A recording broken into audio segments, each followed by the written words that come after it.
Hi, everybody, and welcome to the Capital Gains Tax Solutions podcast, where we believe that most high net worth individuals and their professional teams struggle to find great capital gains tax deferral options. Not having a clear plan is the enemy, and using a proven tax deferral strategy, such as the Deferred Sales Trust, is the best way to exit your highly appreciated assets tax deferred so you can grow your wealth. I'm your co-host, Pearson York, filling in for Brett Swarts. In each episode, I'm joined by some of the best wealth, business, real estate, and leadership individuals in the world, where we share ideas, deal stories, and inspirations so together we can make complex tax deferral strategies simple and passive income plans achievable.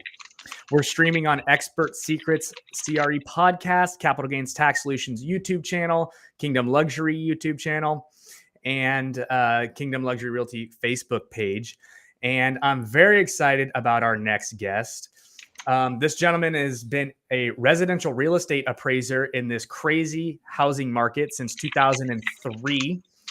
He also does tech appraisals and teaches on tech appraisals and the housing market trends in the current area. And so without further ado, I want to introduce you guys to Ryan Lundquist, and very excited to have you on the show.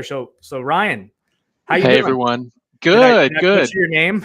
Yeah, it's Lundquist, but I Lundquist. wasn't going to correct you. It doesn't matter. I'll call myself out. I'm sorry for that. It's sometimes I just don't do it justice. So I'm sorry about that. I'm not offended, not in the least. So, Ryan, before we kind of dive into all the cool stuff we're going to get into, tell us a little bit about your story and how you kind of got to where you are today. Well, like most people in real estate, it's like you get in by accident or because you know people who are working in real estate. And so, in a former life, I used to be a teacher, and my wife got pregnant, and I needed to find a new gig that made a little more than my private teacher salary. And I knew some appraisers, and so they trained me, and here I am today. It's been almost 20 years, and I'm enjoying it. I do appraisals all day, but I really study the market. I think that's my big thing. I'm also a housing analyst, and so that's what I love to do. Awesome. And I'm really excited to dive into that because I have a ton of questions just for myself on how you're doing, what you're doing. But before we do that, I want to kind of take you back a little bit and just touch on. I believe that everyone's given a certain set of strengths or gifts from the Lord or superpowers, whatever you want to call them. But a couple of things that help make them successful and give them that kind of like competitive advantage. And I want to dive into what you think your spiritual gifts or superpowers are that have brought you to where you are today. That's a good question. And it's funny that you ask because I have not been asked a question like this forever. And so it seemed like growing up in church, it was always like, hey, what are your gifts? And, taking the tests and all that. But, I'm a teacher at heart, though. I think when I first began appraising, I thought that, that portion of my life was over. Little did I know that I would be out there constantly talking and educating. And so I think that's one of my huge strengths. But I think diplomacy is really big. I love people. I'm very personable. Definitely helps me in this people profession just to build relationships with others. And then I have an eye for analysis. That certainly helps me. I'm not like I don't go to bed dreaming about numbers, but I love the story of it all. And so just being fascinated with stories, I think is helpful for what I do. So being able to basically analyze a situation and create a narrative around that situation, and then be able to communicate that narrative in a way that others can actually understand. Absolutely. Yeah. I think that there's a lot of room for creativity, and nobody wants to just hear dry numbers in a presentation. Right. How can we unpack this? How can we understand it? That's where, I just think it takes maybe skill and creativity to do that. Awesome. Yeah. Well, that's definitely a superpower because I mean, it's almost like you're presenting a vision or something like that. Like with every with every story. And it's like, hey, this is how this got here, and this is why this happened. Yeah. And to be able to communicate that, I think, is an absolute superpower. So that's amazing. So that makes a lot of sense. And so now, how are you using that superpower right in today? So, right, I think we can both agree the market is crazy, right? And so how are you conveying that story of like what has happened and what has actually transpired, and to justify, some, it's almost kind of like 2004, 5, and 6 again, it feels like sometimes, with some of these appraisals and stuff that are coming in. Like, how are you doing that, and what are you seeing out there right now? Yeah. So, I mean, in my mind, the market is a saga. It's always moving, and the layers of the market are changing. And so we just ask, what is it that's moving this market? And right now, one of the big things is that buyers have been running to the market. We've had a Yeah. substantial increase in mortgage rates. They were about 3% 1 year ago, and now they're about 4%. And so a huge change in a very short period of time. But ironically, it's not making any difference in slowing down the market right now just because buyers are rushing the market. And so Yeah. here we are in our 11th year of price growth, which is really atypical. This is a long market cycle, but it's not just in our 11th year. We're experiencing about the most growth that we've seen within this year. And so that's, I think, the baffling part. And that's where I think, so some people draw parallels and go, gosh, this feels like 2004 and Yeah. 2005. There's so many differences, I think, but I get the sense of, yeah, hey, prices are higher. And some people are looking and going, can I afford the market? And everyone wants to know the future. And I just say, like, well, predict for me who's going to be president in 2 years, without having a crazy political conversation. It's just, Yeah. that's hard. No one predicted the market that we're in right now. And so I don't know. It just seems like real estate should be so easy to predict, but here we are in this surprising market, right? Yeah, definitely. So let me ask you this. Do you think that there is, um, like, with all the changes that have happened in, the last couple of years and whatnot, and like where real estate is and where it's going, and what we've learned from like 2000 and like, 4, 5, 6, all the way up through like that great recession, right? Have the cycles changed? Like, are we in a new like pattern of cycle now? Well, I would say that often, especially in California and in Sacramento, you see prices go up for 7, 8 years or so, and so I would say, yeah, we're in a definite new pattern in terms of the markets going on longer, and markets go up and down. That's the most natural thing in the Right. world, but so I'd say, yeah, I mean, in that regard, and one of the things about this market is that people are being scrutinized, and it's not easy to get a loan, and so there's that very healthy aspect. But I think one of the really big problems right now is we have such anemic housing supply. And so, like in my Yeah. market in Sacramento, for 20 months in a row, we've had less than 1 month of supply. And so that means if nothing else came to the market, all the listings would be gone in 1 month. And technically, that's about 3 weeks. And so it's even less. And so it's so freakishly abnormal to have numbers like this. And so I think we sort of hit this place in real estate where we're really flirting with low supply. And some of that is due to COVID, sellers not selling as much, but you have all this distressed inventory that's gone and investors bought it, investment funds purchasing properties, and you have, over 10 years of people with, 4% and lower mortgage rates who Right. have less incentive to sell. And I mean, there's a lot of reasons that have created this environment, but I think it's a unique position in time where there's a lot of upward pressure despite where prices are at. And, we look and go, can this continue? Is it sustainable? And, I certainly hope it slows down at some point. I think it needs to be healthy, but we have this challenge of this position of not enough new construction and all those other reasons I listed that have put us in this low inventory environment. And that just, it's dangerous, or not, maybe not dangerous, but it's precarious, and then it just creates so much pressure up. And so that's the unfortunate reality, I think, of where we're at today. So your position is that the events that have kind of unfolded due in this like complete lack of new inventory that we, have not put into the market that we should have been putting in is created this super low supply, and because of that, it's just a simple supply and demand curve that's really causing the upward pressure on the market. There's that, and there is a supply issue, all those reasons I mentioned, but people also staying in their homes longer. Redfin has research that shows people are staying in their homes 3 years longer. Homes have been larger through the years, and so they're more suitable for people to live.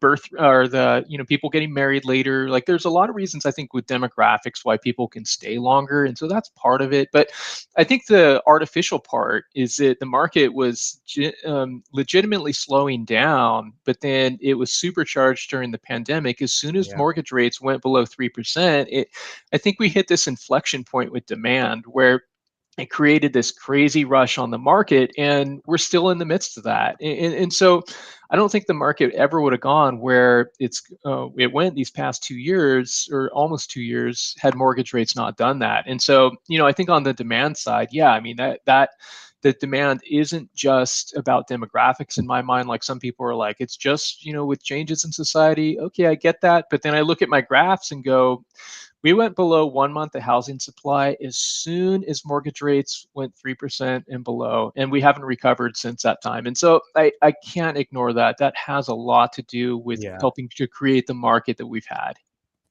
Yeah. So it sounds like you're saying that people are buying payments at this point. For sure, yeah, and some people are. I think they're married to their payment also, and they're looking and going, well, I have a 2.65% mortgage rate. Like, I'm good. No Yeah. reason for me to move, or hey, I'm locked in at 3.5%, and here's what it would cost to replace. Like, no, I'm cool, and maybe I'll do a cash out refi, and maybe I'll do some remodeling or build a pool or have that Yeah. accessory dwelling, and so yeah, the payment is huge, and I think that's on a lot of people's minds. So let's use your superpower here for a second, and let's dive in, and let's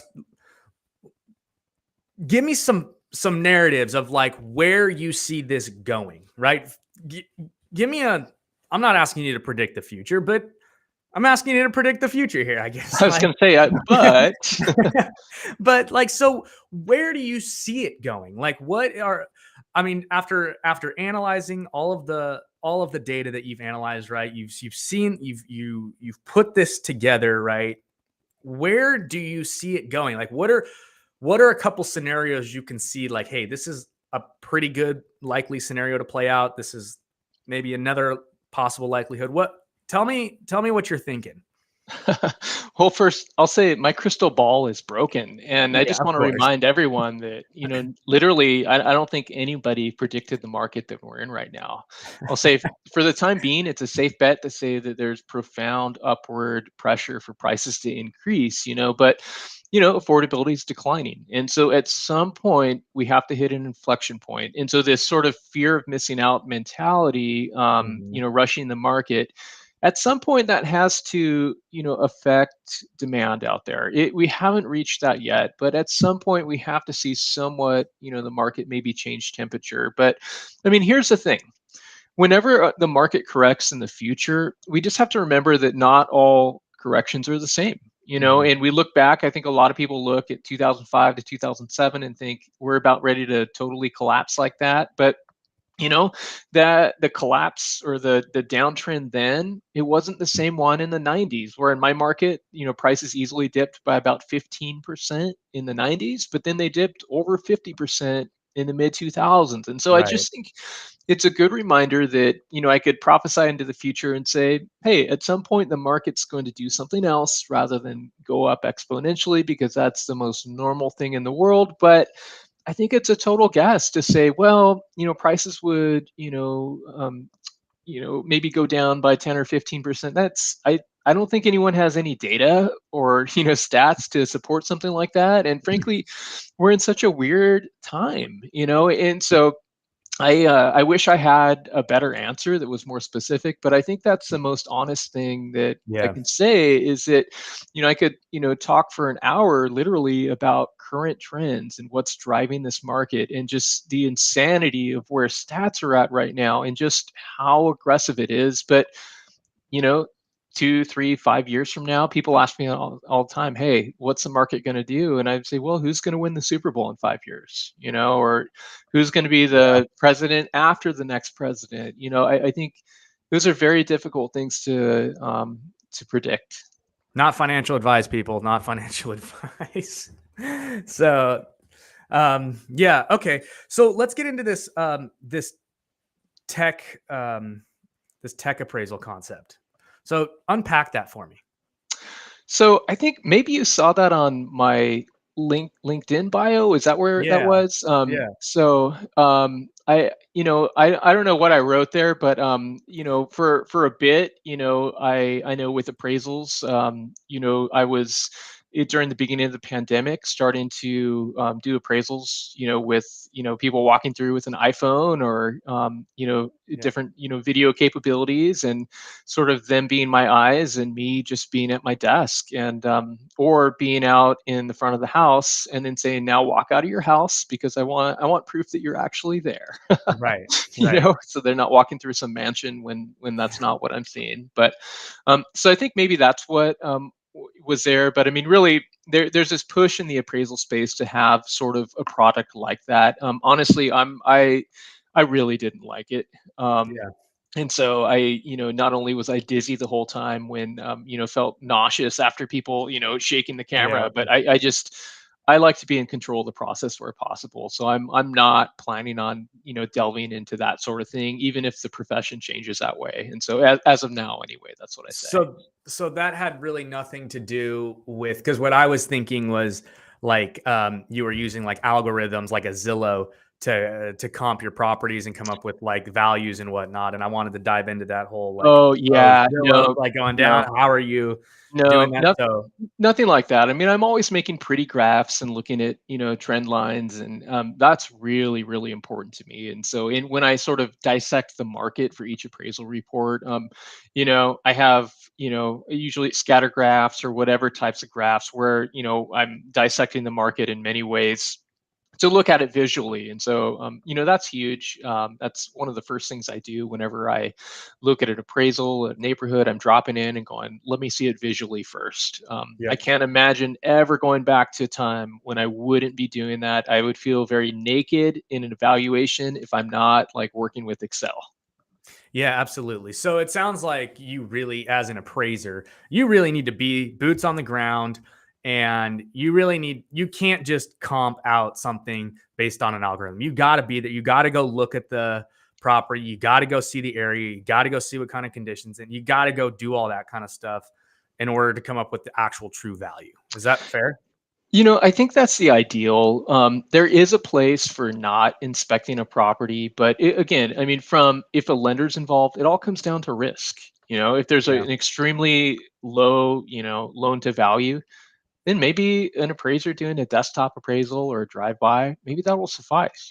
If it's like, 100% financed and condition really matters, and yeah, an appraiser or human needs to get out there and see the place. But for most of my stuff that's going to court and I might be testifying, like, yeah, I want to see it in person where possible.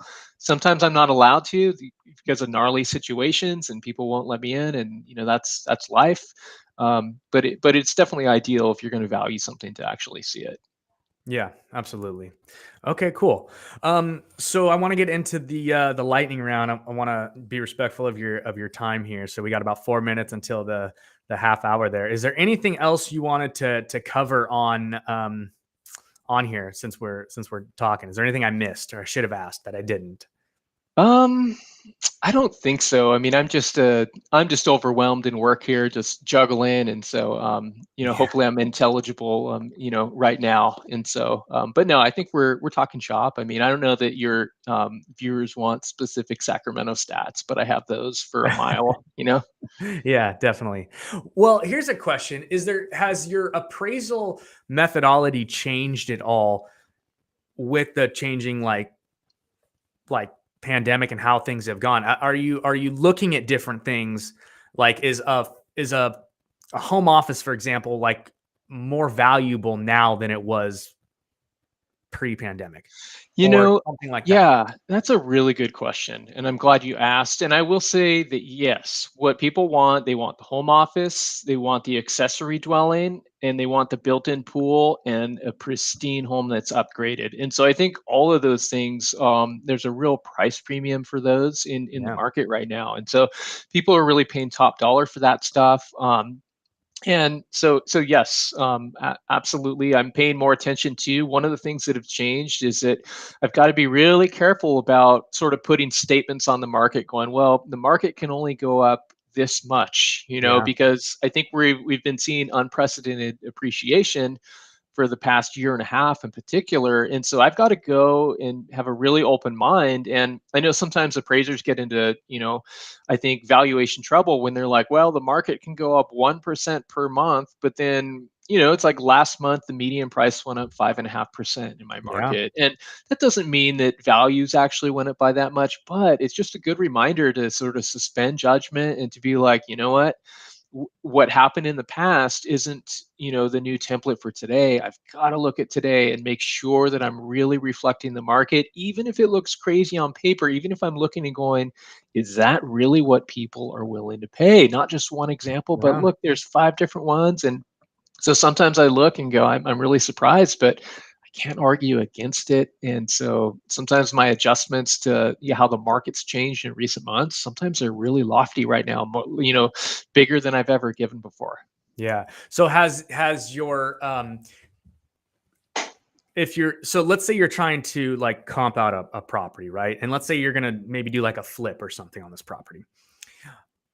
Adding certain things would that are really important would be the ADUs, the home office, and potentially like a pool, and those types of things. Can you kind of like take that and be like, okay, I know I'm going to add these features or whatever, so now that's going to bump it up even more than I would? And can you basically take that and kind of push your ARV a little bit more than that, like surrounding comps, or how would that work? It's tough because ARV is going to be based on, let's find similar properties. What are they selling for? Then the investor needs to look at it and go, okay, what do we need to do to the house? Let's not do anything more. But say like a 1,000 square foot accessory dwelling, that could cost $200,000, and because it's so expensive to build right now, and I doubt a buyer is going to come along and pay that. And so I think it'd be a mistake to add an ADU unless you have capabilities of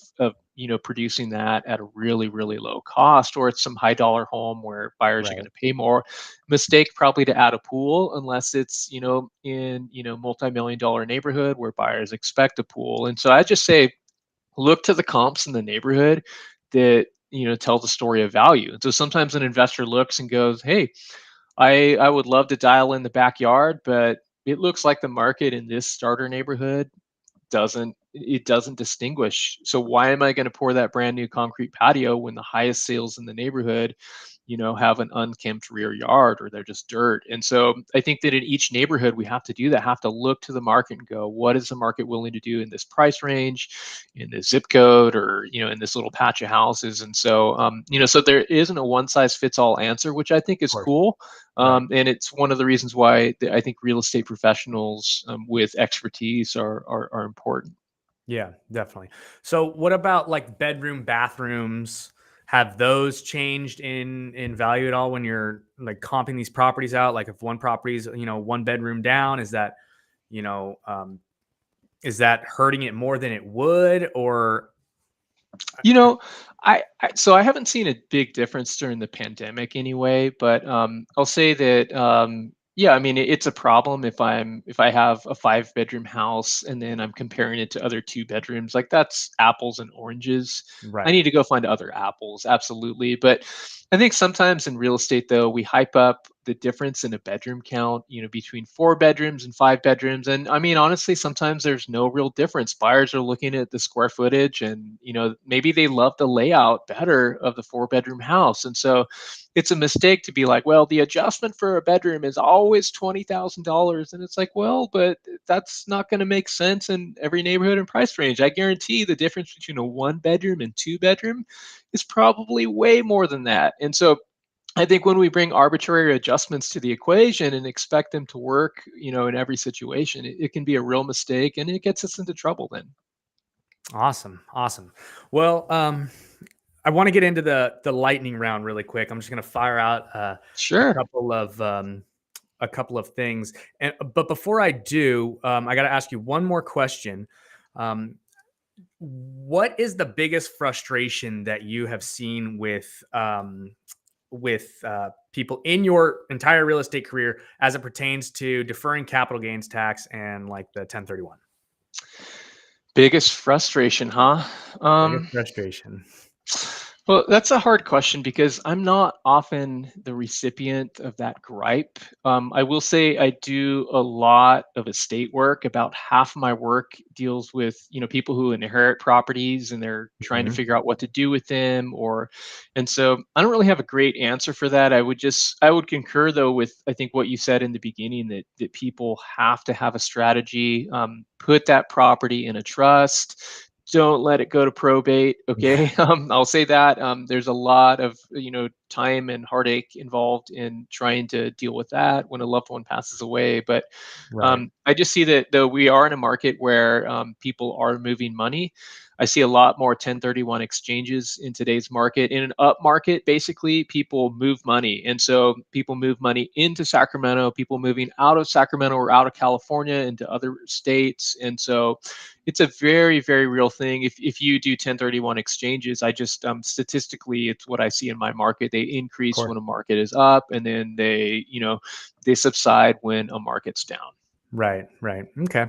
Well, so we have a really unique tax deferral strategy that allows people to um, sell an asset, any sort of asset. It could be stocks, bonds, it could be business, it could be real estate, it could be primary home, it could be in Bitcoin, whatever, and then put it into diversified assets, including stocks, bonds, businesses, real estate, whatever. It doesn't have the like kind. It's called a deferred sales trust, and you guys can learn more about that at capitalgainstaxsolutions.com. And we have a mastermind group every Friday at 10 a.m. If you guys want that, you can find that at capitalgainstaxsolutions.com. So let's get into the lightning round, Ryan, and I'll definitely throw this out there. So, what is your favorite leadership quote? Oh gosh. I like I don't know who said it, but if not you, then who? And If not so you, then just that who? idea of just going for it. You don't have to wait, get permission, just do it. Definitely, definitely. What's your favorite book? Um, honestly, I don't have a favorite book. I could probably invent one. I'll say I'm not a huge reader. Mhm. On a non-business standpoint, though, I did read Dave Grohl's new book called The Storyteller. He's a Mhm. lead singer of the Foo Fighters, and that book was so awesome. And so I read that very recently. I'm in love with that book. The Nothing to do with storyteller. leadership or anything. Oh yeah, phenomenal. Interesting, interesting. Okay. What are you most curious about right now? I'm curious about I think the metaverse and Mhm. especially in terms of like valuations and such. I'm fascinated that people are buying $10,000 digital lots.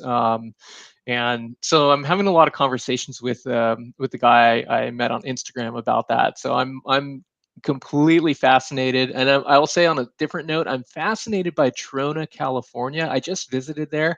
There's some $20,000 homes in that community, and it's been the recipient of I think a lot of economic downturn and earthquakes. And there's Yeah. reasons why prices are so low, but lately over the past few weeks I've really been fascinated with that to the point where I had to go visit and check it out. Interesting, interesting. We'll have to get you on another podcast to dive into that metaverse appraisal concept Yeah, because for sure. that is definitely something I would be really interested in picking your brain on what you got. Okay, cool. Where can people find you? At sacramentoappraisalblog.com or sac appraiser on Instagram and Twitter. Sac appraisal. Okay, so sacramentoappraisalblog.com. Everybody, uh, if you want to get in touch with Ryan, and it's been a pleasure to have you on the show, man, and very excited to meet you. And any closing thoughts? No, hey, I just really appreciate it, and thanks for the opportunity. And let's keep getting through this pandemic, and man, just enjoy the people around us. That's all I got to say. Yeah, definitely. Cool. Okay. All right, guys. Well, thanks again for listening to another episode of the Capital Gains Tax Solutions podcast. As always, we believe that most high net worth individuals and those who help them struggle with clarifying their capital gains tax deferral options. Not having a clear plan is the enemy, and using a proven tax deferral strategy is the best way to grow and preserve your wealth. Please rate, review, and subscribe. And we will see you guys on the next podcast. Thanks again, everybody. Have a great day. See ya.